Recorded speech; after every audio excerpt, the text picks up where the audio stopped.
Bueno, mire, aquí vamos a entrar en calor, así como un acaloramiento, que para qué le cuento, el amor en la literatura.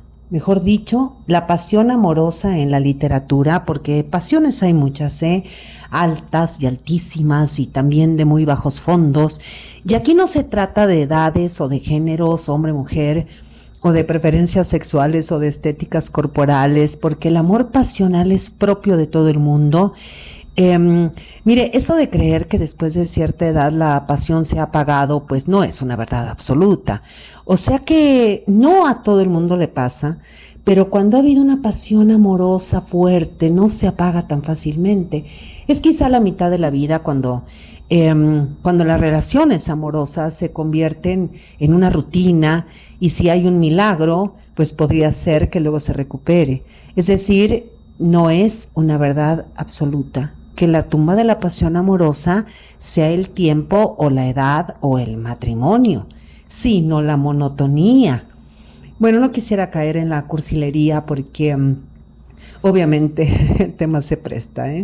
El problema es que no se puede generalizar cuando se habla de pasión amorosa, que depende sin duda de tantísimos factores, situaciones, contextos culturales, económicos y un larguísimo etcétera. Además, la pasión es como un ave rara, ¿no? Es algo muy raro, es un sentimiento y una emoción que ocurre todos los días, pero que no le ocurre a todo el mundo. El amor llega, no se busca, no se encuentra en mitad de la nada o en medio de todo.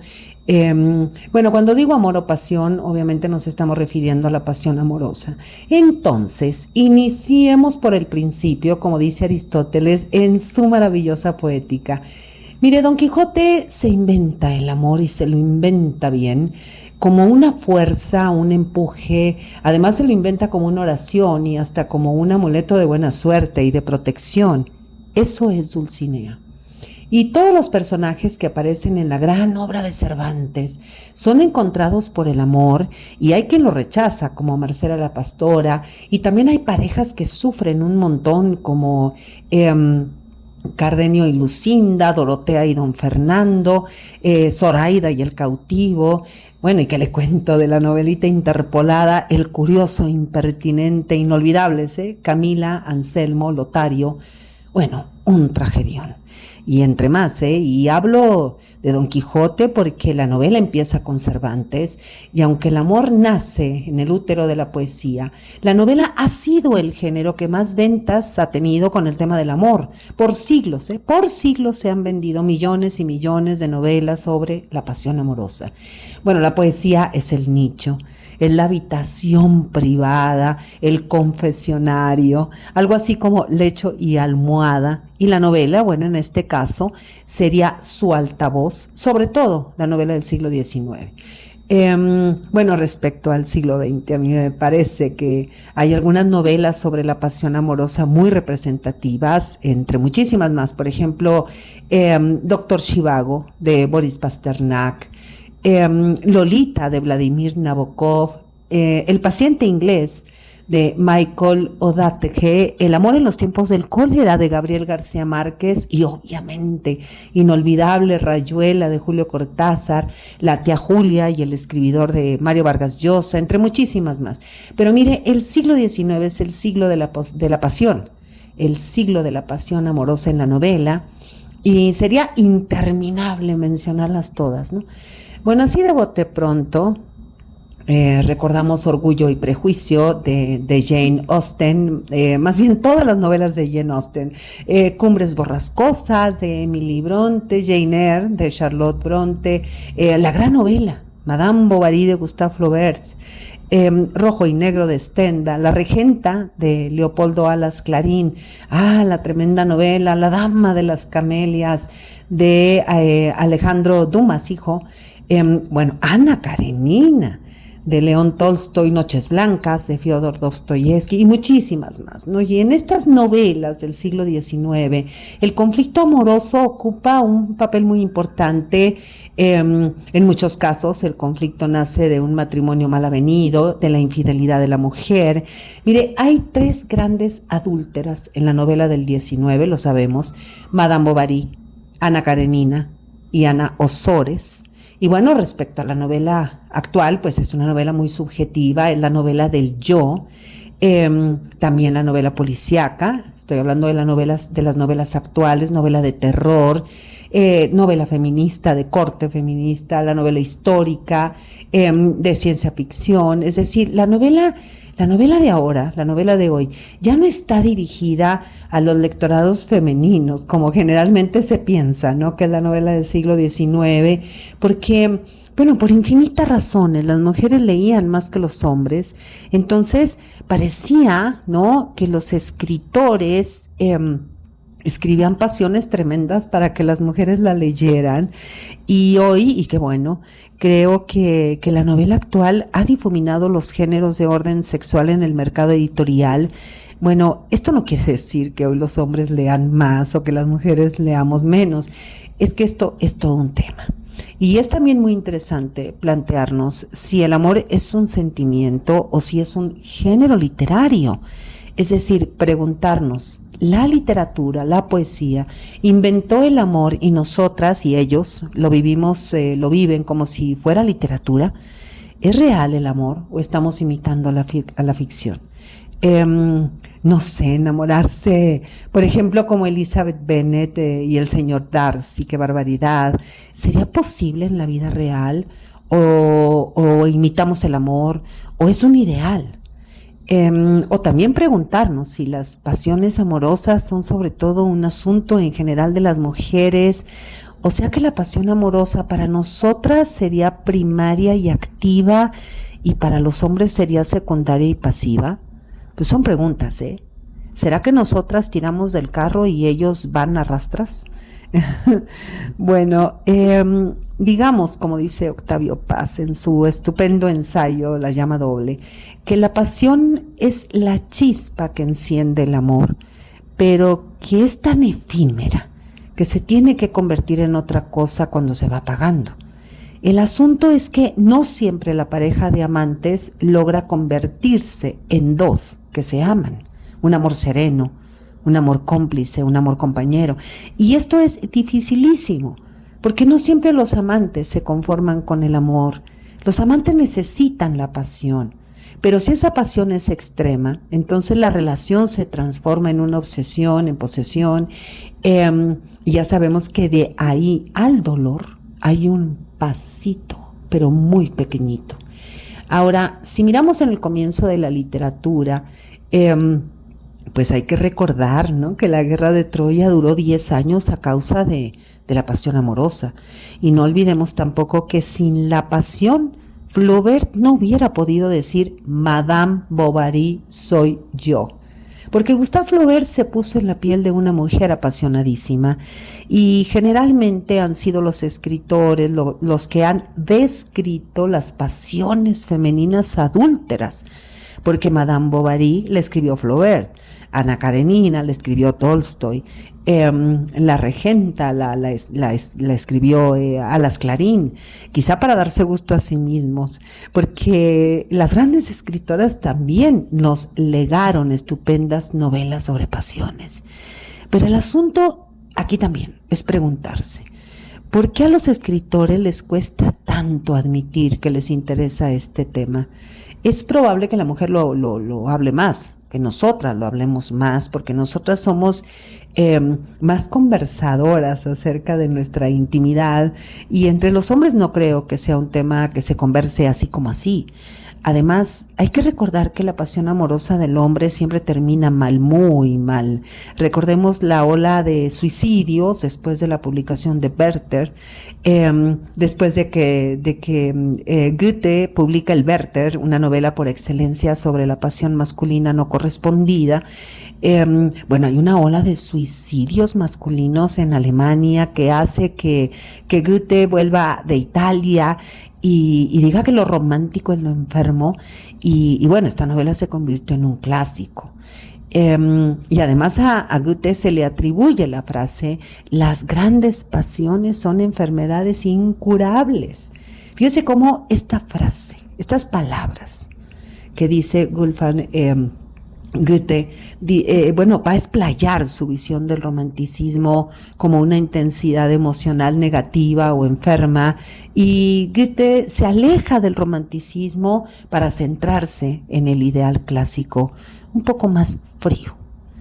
Mira nada más, ¿no? El inventor del romanticismo rechaza su propio movimiento después de la ola de suicidios que se le atribuyó a la influencia de su obra, esa famosa ola, ¿no?, de suicidios por imitación, supuestamente, que tuvo, se dice, unos 40 casos seguiditos, un fenómeno que hoy es conocido como el efecto Werther, que propició la prohibición de la novela. Nos estamos refiriendo a las penas del joven Werther, así titulada la novela, que fue prohibida en varios lugares como Italia, Alemania, Dinamarca. Fíjese, estamos hablando de 40 casos de suicidios que fue calificado como un fenómeno de imitación literaria. Es decir, 40 suicidas imitaron una novela, imitaron una ficción, madre mía.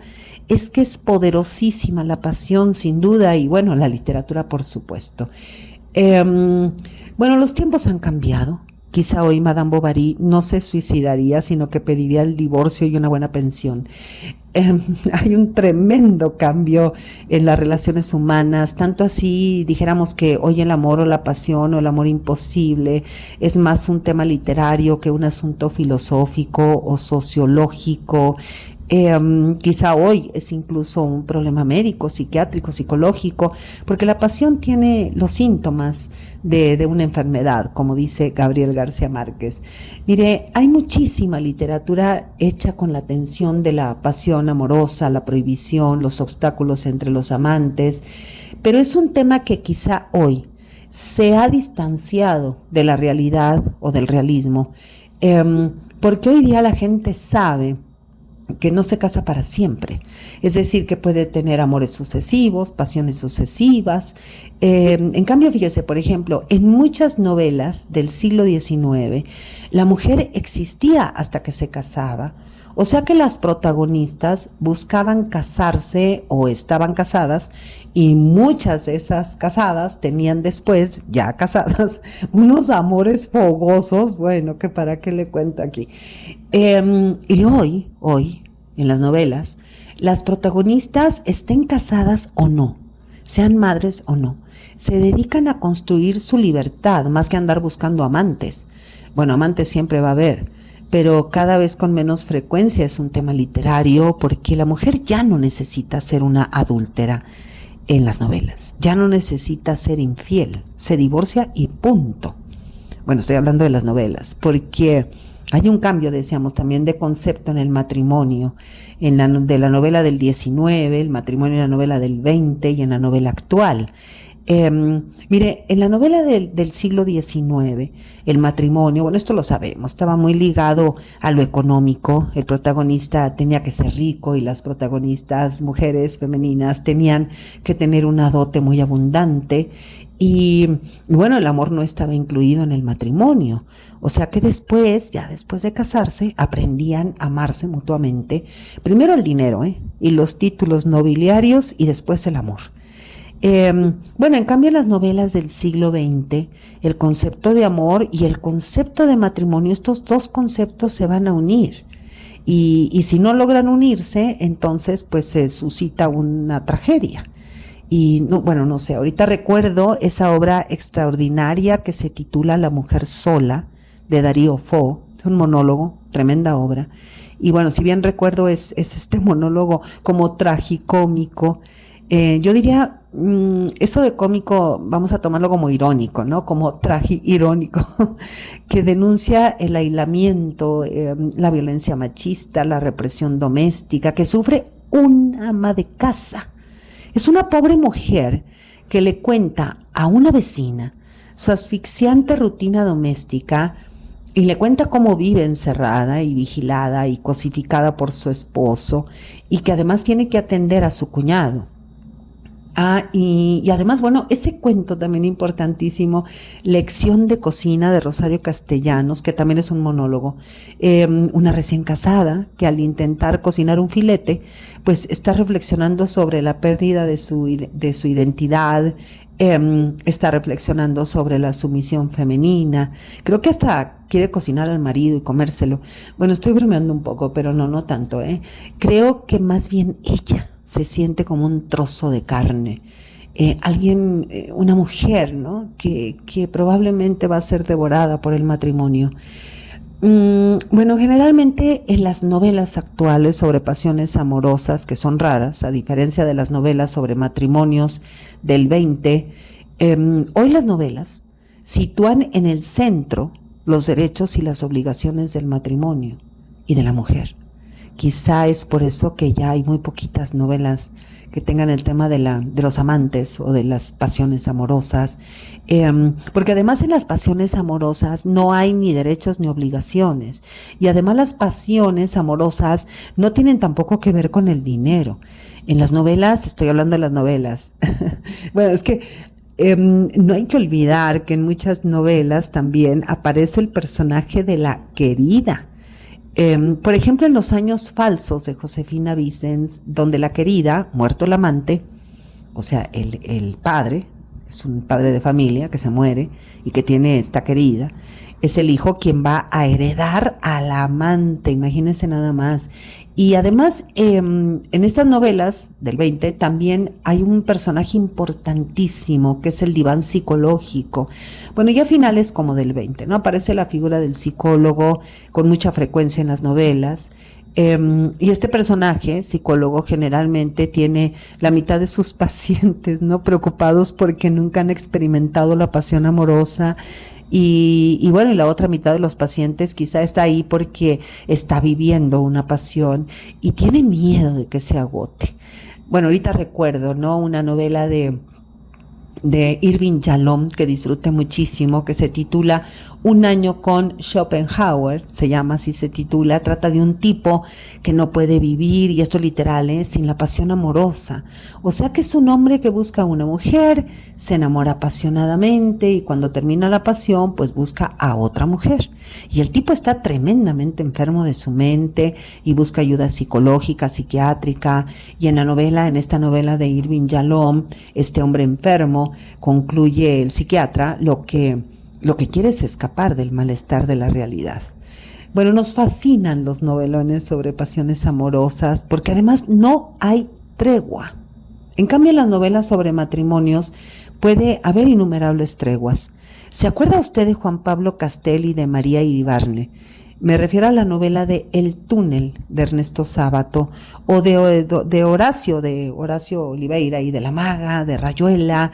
¿Qué tregua va a haber entre ellos? Ninguna, pero ninguna tregua. No me des tregua, dice Cortázar. Bueno, Juan Pablo Castel mata a María Iribarne por pura pasión, la apuñala, ¿no? Hoy se habla de feminicidio. Antes se decía pasión, en las novelas me refiero. Y mire, hay tanta intensidad en el espejismo. Fíjese, es una intensidad, por ejemplo, que no sienten Talita y Traveler en Rayuela. ¿Y por qué? Pues porque están casados.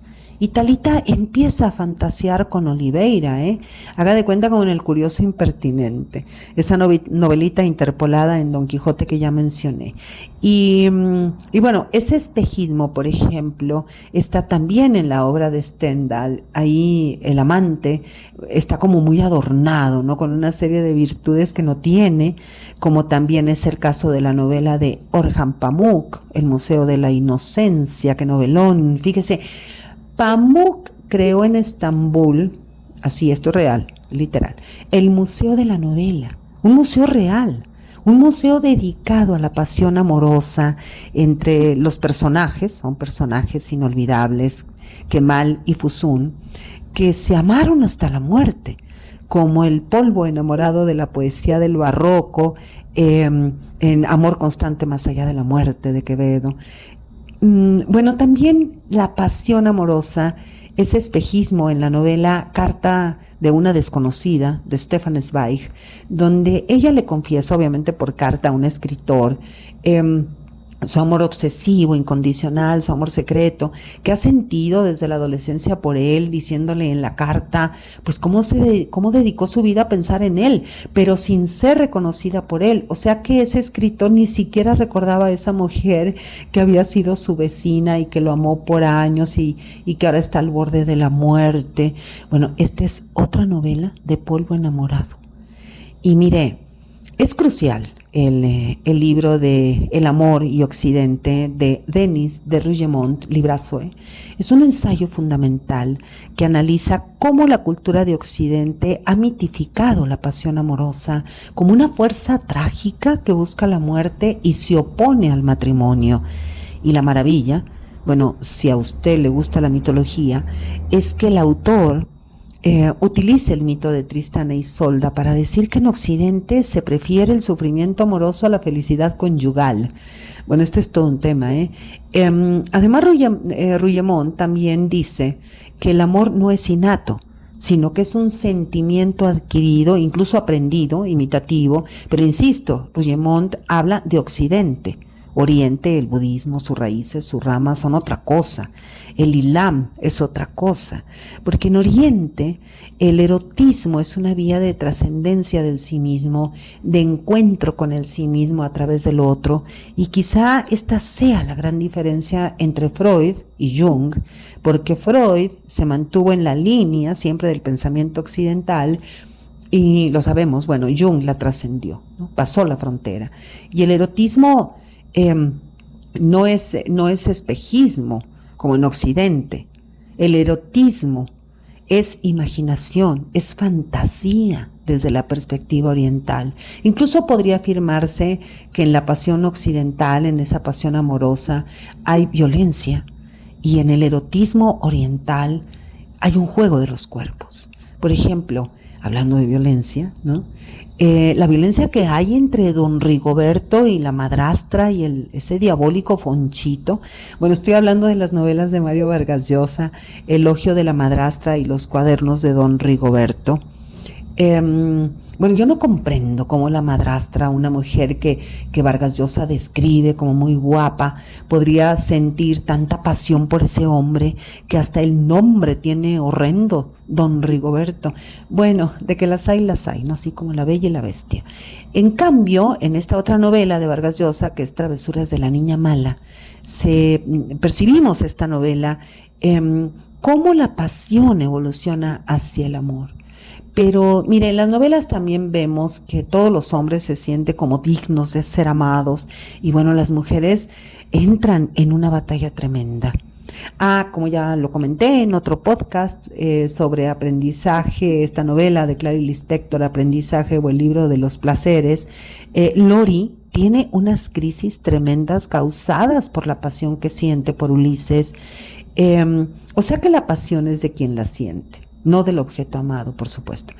Entonces, en las novelas sobre la pasión amorosa, lo que sentimos cuando leemos es la pulsión de la caverna. Esto lo estoy inventando, el término, una pulsión, para decir, muy primaria, muy irracional, obsesiva, delirante, como por ejemplo en la novela titulada Pura Pasión, de la escritora francesa Annie Ernaux, premio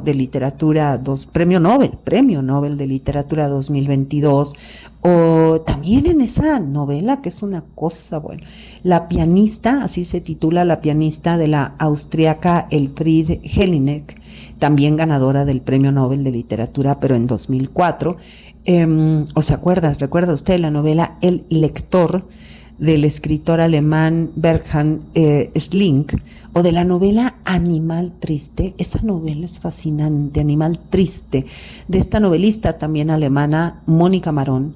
Es un novelón de pasión amorosa entre una paleontóloga y un investigador, pero de una obsesión tremenda, casi atávica. O sea que si los amantes caen en una pasión excesiva, el amor no es tema, Olvídese del amor, es pura pasión. Lo que se pone en juego es el deseo, se pone en juego la satisfacción o la insatisfacción.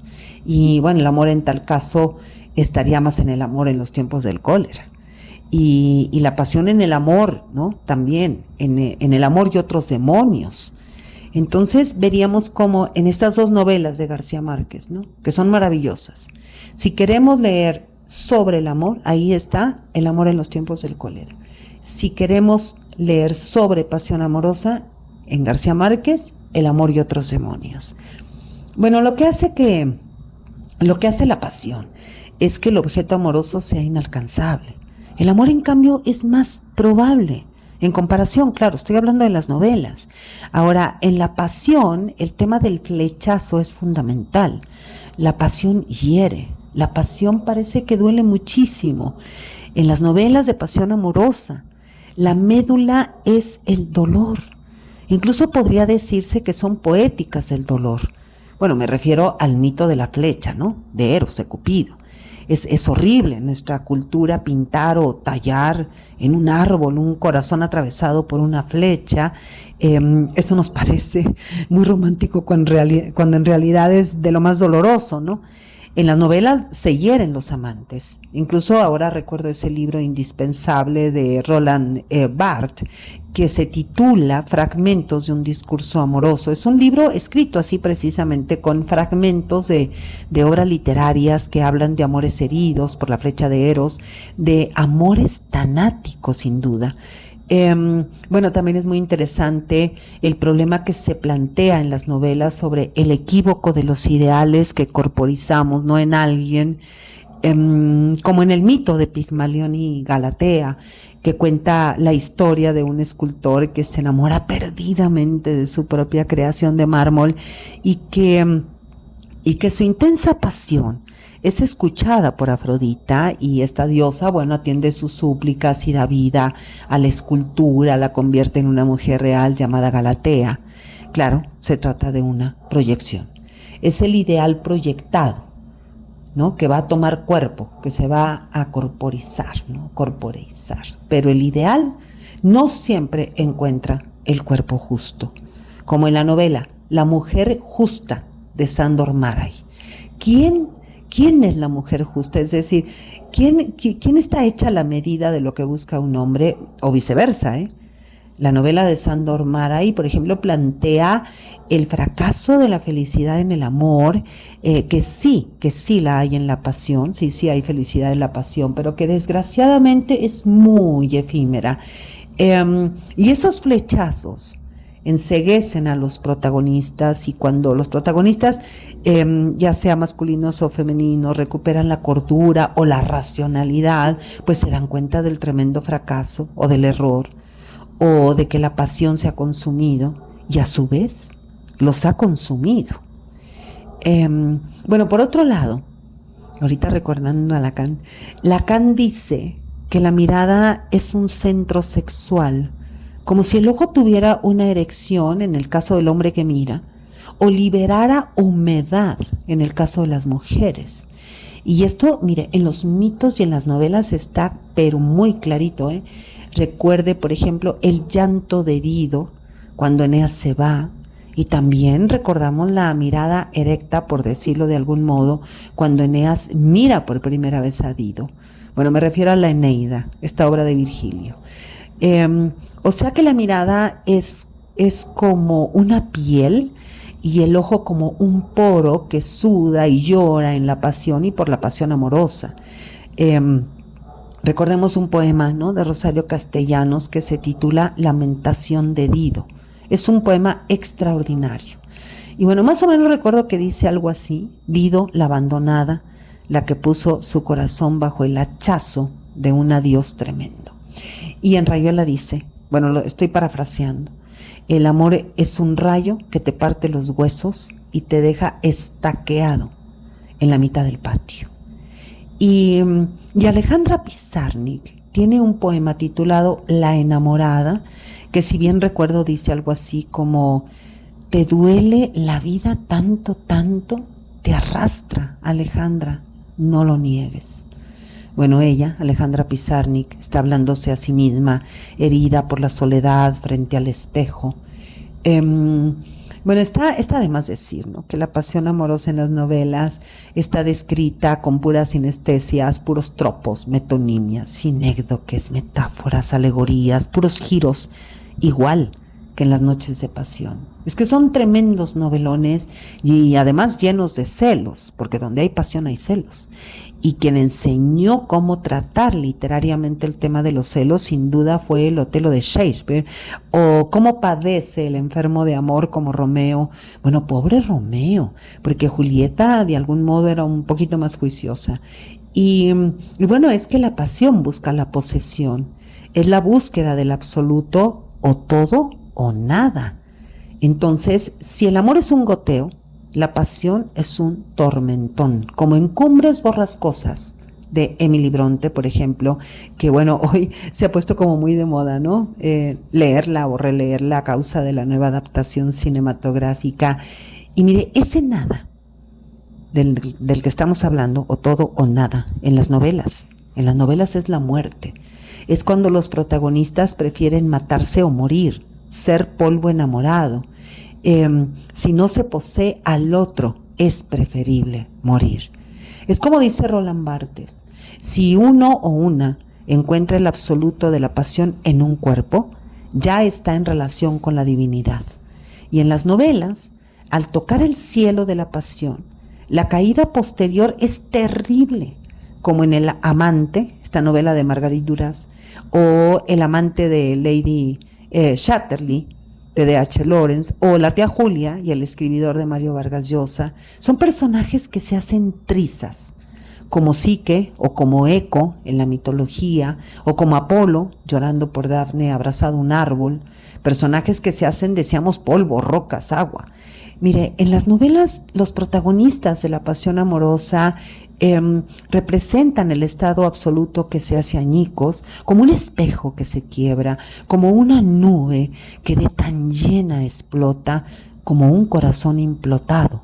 Son maravillosas las novelas sobre la pasión amorosa, nos muestran la fragilidad llevada al límite, nos muestran nuestra desnudez sin armas, el llanto del despojo, la rabia, el despecho, la soledad, el tremendo placer, el goce, el miedo, el combate a muerte entre Eros y Tánatos. Y bueno, quiero citar para terminar el inicio de ese cuento maravilloso de Inés Arredondo, titulado De Amores. Dice: los grandes amantes no tienen hijos, ni Isolda, la de las blancas manos, ni Isolda, la de los rubios cabellos, tuvo hijos de Tristán. Nefertiti no dio hijos a Akenatón. La pasión que lo llena todo no obedece a las leyes de la naturaleza, sino a las del espíritu. Tremendo cuento, maravilloso, De Amores, de Inés Arredondo. La pasión amorosa en la literatura es una fuerza irrefrenable y a menudo trágica, que trasciende lo sentimental, que explora el deseo, el dolor, la muerte, que evoluciona de la idealización hasta el impulso de los conflictos fatales en los arquetipos inmortales. Soy Margarita Díaz de León, Literatura en Espiral.